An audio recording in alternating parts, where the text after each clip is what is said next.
Hiya. So in this video, we're going to be talking about orientation a little further, and in particular, we're going to set up an equivalence relation for the orientations.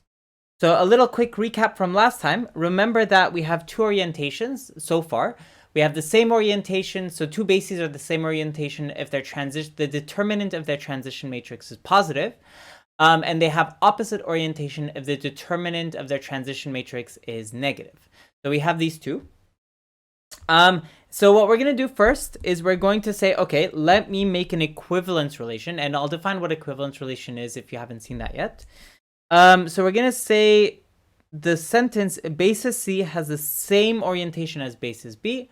We're going to denote this with this notation. So this notation here, B squiggly C, is a rephrasing of the sentence basis C. So this and this are the same. Basis C has the same orientation as basis B. And it's nice because this actually relation here is what's called an equivalence relation. So what is an equivalence relation? So an equivalence relation, I don't know if we've all seen this before. So this has three components: reflexive, symmetric, and transitive. If you want the more information on equivalence relation, it's on Wikipedia. But basically what this is saying is we basically have to show these three things. Or we're doing BCs, so I should do bases. B is equivalent to B. C is equivalent to B.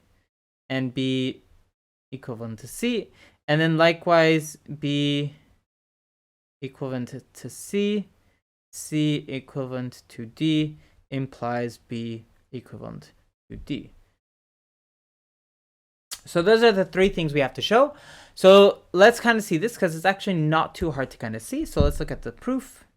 So first we're going to show reflexivity. In other words, that B is equivalent to itself. In other words, we want to show that the basis B has the same orientation as, oops, that is not how you spell as basis B. So that is what we want to show.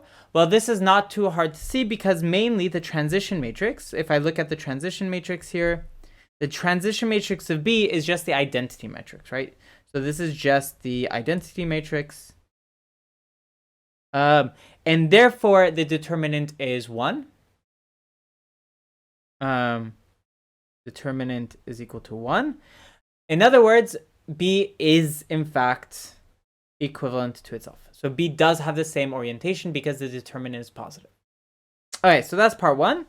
Part 2 is, symmetry, not symmetricity. This is a bad... I will have to remember to change this in the notes at some other time. This should be symmetry, symmetric. Well, I guess you can say symmetricity. Is that maybe that's okay? We'll leave it symmetricity.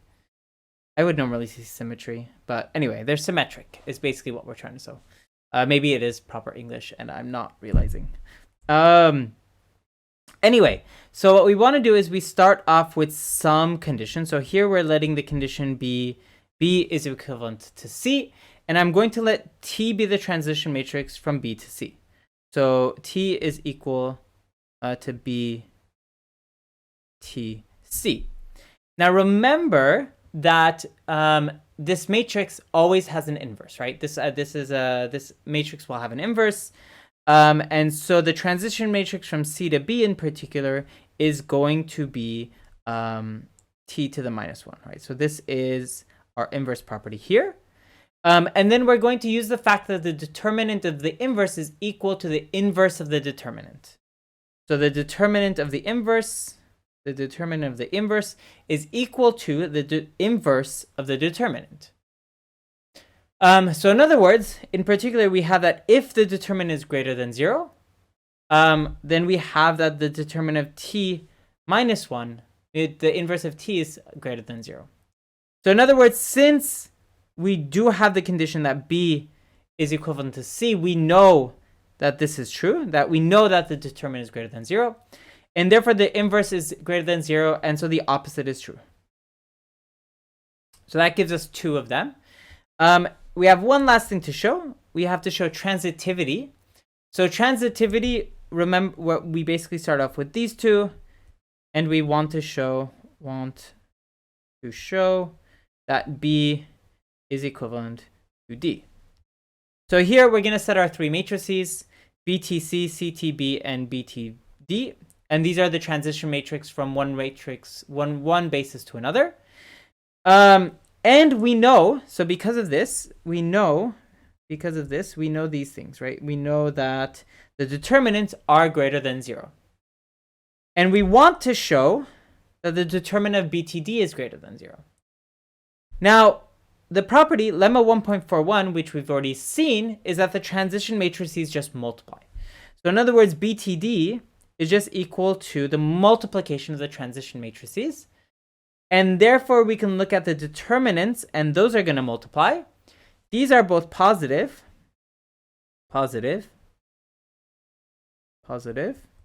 And if I multiply 2 positive numbers, well, I'm going to get a positive number. So B is equivalent to D. And therefore, we're done, and we are happy to go. So that's nice. So basically what we're doing, what we have so far, is, well, this nice thing is that this orientation gives us an equivalence relation. That means if I look at all of the bases, they're going to decompose into a disjoint union of equivalence classes. In other words, I can kind of look at everything with the same, everything with the opposite, and potentially something else. So, in other words, another way to see this is 2 bases of a vector space have the same orientation if and only if they are in the same equivalence class. Now, what we have is that if I look at 1.6, right, or the example 1.6 that we had before, what was this example? This was when I just looked at one-dimensional spaces, right? So here, if you think about it, I have all the positive numbers and I have all the negative numbers. So I only have 2 orientations, positive and negative.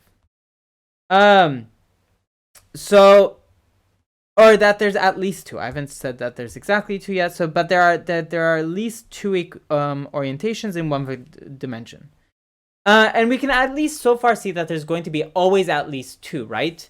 And that's because we'll always be able to find something where the determinant is -1. The way to kind of do this is by considering these 2 bases, right? Where I just take the first 2 vectors and I flip them. So if I flip them, that's going to make my determinant to be -1. Why is that the case?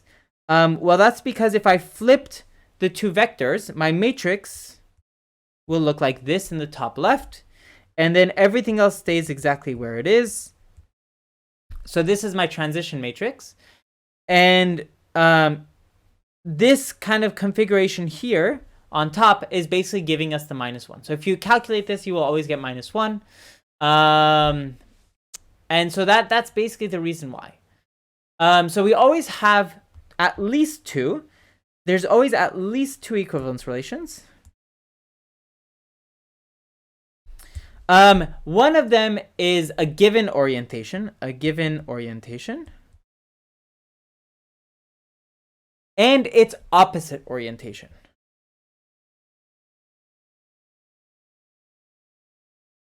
In other words, we set some basis to be the given orientation, and every basis that has the same orientation as this kind of lives in that equivalence class. And then you have the opposite orientation where everything that's opposite to this lives in that class.